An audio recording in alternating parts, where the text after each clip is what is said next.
आज के इस कॉम्पिटिटिव वर्ल्ड में अगर हमें सक्सेसफुल होना है तो सबसे ज्यादा जरूरत है आज हमें हमारे माइंड के सही डायरेक्शन में चलने की, यानी कि अपने मेमोरी को शार्प करने की और उसको उस डायरेक्शन में ले जाने की जहां हमें सक्सेस मिल सके।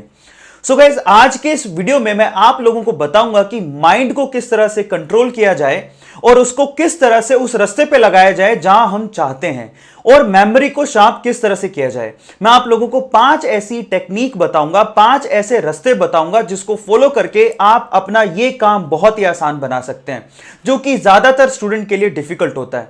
एक्चुअल में मुझे बहुत सारे मैसेजेस, मेल्स मिलते हैं कि सर हम लोग स्टडी करते हैं। बहुत सारे स्टूडेंट ऐसे हैं जो मुझे मैसेज और मेल करते हैं कि सर हम स्टडी टेबल पे बैठते हैं, स्टडी करना चाहते हैं, लेकिन फोकस नहीं कर पाते हैं, कॉन्सेंट्रेट नहीं कर पाते हैं। वो क्यों नहीं कर पाते हैं, उसके और करने के तरीके क्या हैं, वो सब मैं आप लोगों को बताऊंगा। और बहुत बहुत ही सिंपल 5 तरीके हैं जिसको अगर आप फॉलो करेंगे तो डेफिनेटली आपके ये जो प्रॉब्लम्स हैं वो दूर हो जाएंगे। सो वीडियो को बहुत ध्यान से देखिएगा। सो चलिएगा इस वीडियो को शुरू करते हैं।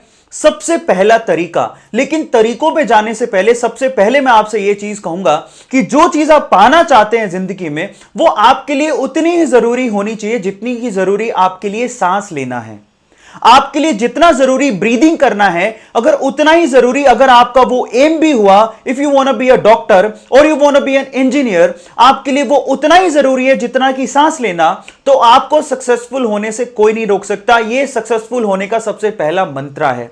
अब सवाल यह है कि अगर आपके पास इतनी शिद्दत के साथ कोई एम है तो उसको फॉलो करने के लिए आपको अपनी मेंटल और फिजिकल स्ट्रेंथ को बरकरार रखना पड़ेगा। सो आज के इस वीडियो में मेंटल स्ट्रेंथ को कैसे बढ़ाएं, उसी के 5 उपाय मैं आप लोगों को बताने वाला हूं। सबसे पहले आपको क्या करना है, सबसे पहले आपको अपने माइंड में आने वाले 10,000 से 12,000 जो पर डे थॉट्स आते हैं उनको रिमूव करना है, अपने दिमाग को खाली करना है। और उसके लिए मैं आपको एक एक्सरसाइज बताता हूं। देखिए हमारे साथ सबसे बड़ी प्रॉब्लम क्या होती है, जब हम पर डे बैठते हैं, बुक आपके सामने है, आप फिजिकली वहां प्रेजेंट हो लेकिन मेंटली प्रेजेंट ही नहीं हो। बहुत सारे थॉट जो आपके दिमाग में घूमते रहते हैं वो आपको अड़चन पैदा कर रहे हैं पढ़ने में। तो उसके लिए क्या कीजिए, एक सिंपल रास्ता मैं आप लोगों को बताता हूं, एक सिंपल प्रैक्टिस है। अगर आप वो 7 दिन तक जारी रखते हैं तो आपको अपनी स्टडी में भी फायदा मिलेगा। आप पूरे 24 घंटे में आधा घंटा ऐसा निकालिए जिसमें आपको इन थॉट्स को रिमूव करना है और अपने दिमाग में थॉट्स को आने ही नहीं देना है। ठीक है, मतलब क्या है जरा समझिए। पूरे दिन में सुबह का जो टाइम होता है वो सबसे अच्छा होता है। आप मॉर्निंग वॉक पर निकलिए। ज्यादातर क्या होता है, जो मॉर्निंग वॉक पे जाते हैं ना, उनका अपने रास्ते और रास्ते में आने वाली चीजों पे ध्यान ही नहीं होता है। हमारा ध्यान कहां होता है, घर पे क्या चीज रह गई, दोस्त की पार्टी में क्या हुआ था, लास्ट नाइट क्या हुआ था, कल मैं क्या कर रहा था, परसों क्या करूंगा, आगे आने वाले टाइम में क्या करूंगा, प्लानिंग, कल का प्लान, परसों का प्लान, ऐसे करके सारा समय निकल जाता है रास्ते में। और हमारा ध्यान ही नहीं जाता कि हम जिस रास्ते पे चल रहे हैं, आजू बाजू आमने सामने क्या आ रहा है, क्या है हमारे सामने, उसको विजुअलाइज ही नहीं कर पाते।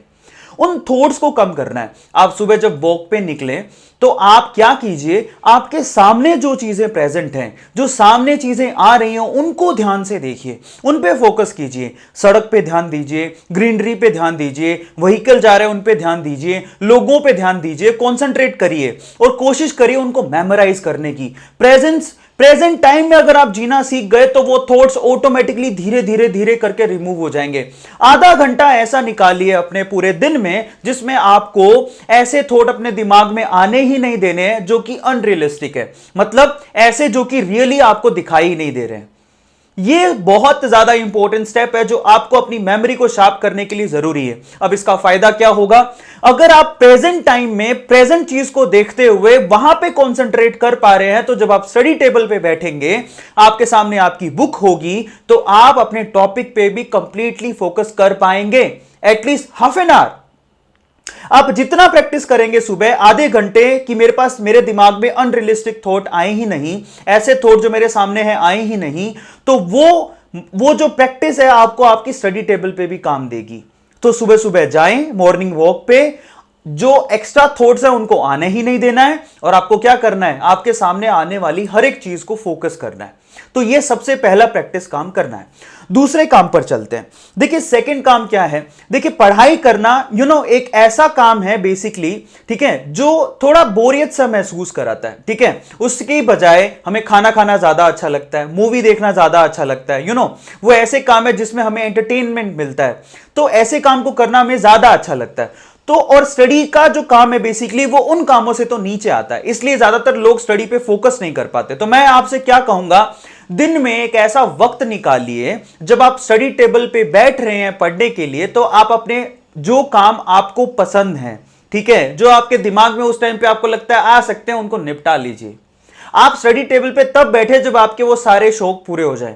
मैं आपसे बहुत ही फ्रीक्वेंटली बात बोल रहा हूं, इसलिए नाइट का जो टाइम होता है स्पेशली 9 to 12, 9 बजे से लेके 12 बजे तक, जिसमें मुझे लगता है कि आपको ना घर से बाहर जाने की जरूरत पड़ती है, ना दोस्तों से मिलने की जरूरत पड़ती है। 9 to 12 का जो टाइम होता है, basically 8 to 12 is very good time. वो 4 घंटे आपको कंप्लीटली आपको फेवर कर सकते हैं, जिसमें मुझे लगता है खाना वाना खा के घूम के 8 से 8:30 बजे तक बैठ के 12 बजे तक आपको पढ़ाई करनी है।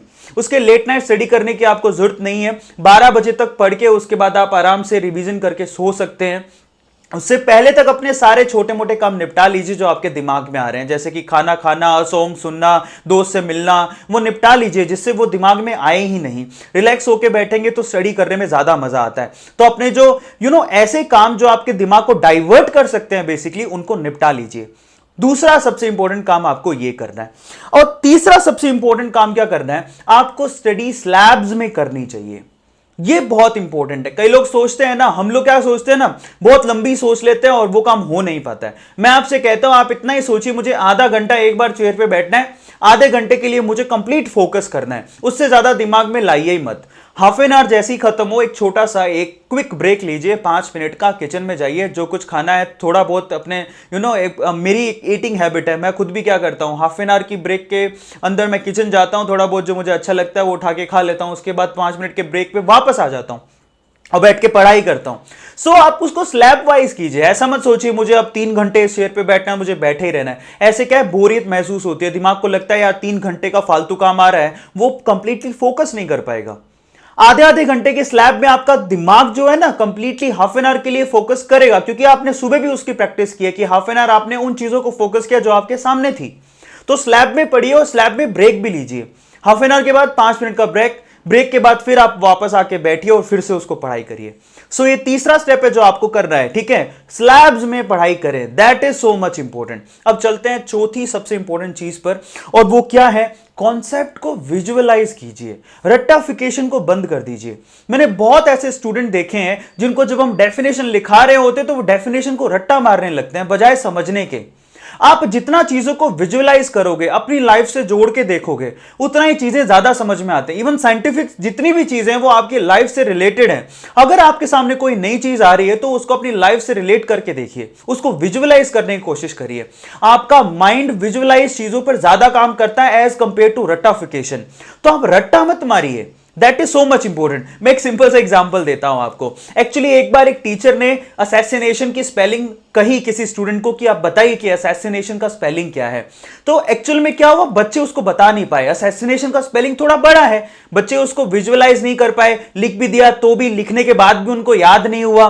तो फिर हमारे जो सर थे जिन्होंने भी एग्जाम्पल दिया, उन्होंने एक सिंपल सा ट्रिक बताया। What he was saying is, गधे के ऊपर गधा, गधे के ऊपर मैं और मेरे ऊपर पूरा देश, तो उन्होंने जो भी एग्जाम्पल बताया, एवरीबॉडी वो शॉक्ड कि इससे कैसे याद होगा।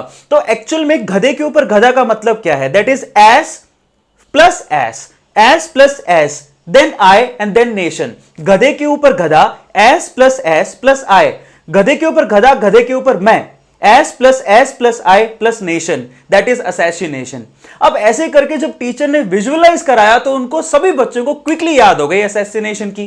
ठीक है, इसको माइंड मत कीजिएगा, बट समझिए कि विजुअलाइज करने के से हमें चीजें कितनी क्विकली याद होती हैं। अब आप खुद से प्रैक्टिस करके देखिए। जैसे मैंने आपसे कहा कि असैसिनेशन का स्पेलिंग क्या होगा, तो आपको एक बार थॉट प्रोसेस घुमाना पड़ा और आप उसमें गलतियां करोगे, ए और ई में गलतियां होती हैं। लेकिन मैंने जैसे आपको ट्रिक बताया, S plus I plus nation is called assassination, अब आप कभी जिंदगी में नहीं भूल पाएंगे असैसिनेशन की स्पेलिंग क्या है। बस यही ट्रिक है। यहीं से आपका माइंड जो है ना वो बहुत तेजी से घूमता है, बहुत तेजी से आपको चीजों को रिमाइंड कराता है और याद कराता है। अगर आप ये छोटी छोटी ट्रिक सीख गए, विजुअलाइज करना सीख गए, तो आपकी मेमोरी को शार्प होने में वक्त नहीं लगेगा। विजुअलाइज करें बजाय रट्टा मारने के, और जितने ज्यादा कॉन्सेप्ट को आप समझ पाएंगे उतने ही ज्यादा साइंस में आप आगे बढ़ेंगे। और last but not the least, most important पांचवा स्टेप क्या है? डीप ब्रीदिंग करना। That is so much important. जब हाफ एन आवर का ब्रेक ले रहे हैं तो उस 5 मिनट में आपको सिर्फ खाने के लिए किचन में नहीं जाना है, आपको कम से कम 7 से 8 बार डीप ब्रीदिंग करनी है, लाइक दिस। डीप ब्रीदिंग करनी है। आप डीप ब्रीदिंग के भी तरीके हैं। इसमें जब आप सांस ले रहे हैं उसके बाद कुछ पल रुकिए, उसके बाद फिर सांस को छोड़िए। इससे होता कुछ यूं है कि आपके माइंड में कंप्लीटली प्रॉपर तरीके से ऑक्सीजन पहुंचता है और उसकी वजह से आपका माइंड का स्ट्रेंथ इंक्रीज होता है, कंप्लीटली उस लेवल पे पहुंच जाता है जहां से आपको थकान महसूस ही नहीं होती है। तो उसको कंप्लीट ऑक्सीजन देने के लिए जब आप हाफ एन आवर का ब्रेक ले रहे हैं तब आप बैठिए, उस 5 मिनट के ब्रेक में 7 से 8 बार डीप डीप ब्रीद करिए। That is so much important और यह आपका सक्सेस मंत्रा हो सकता है, लाइक दिस। रुक जाइए और फिर रिलीज करिए। ये 5 अगर आप महीने भर करते हैं तो मैं आपको गारंटी दे सकता हूं कि आपका मेमोरी पावर उस लेवल तक चला जाएगा जहां तक आप बहुत आसानी से किसी भी एम को अचीव कर सकते हैं, सक्सेसफुल हो सकते हैं गाइस।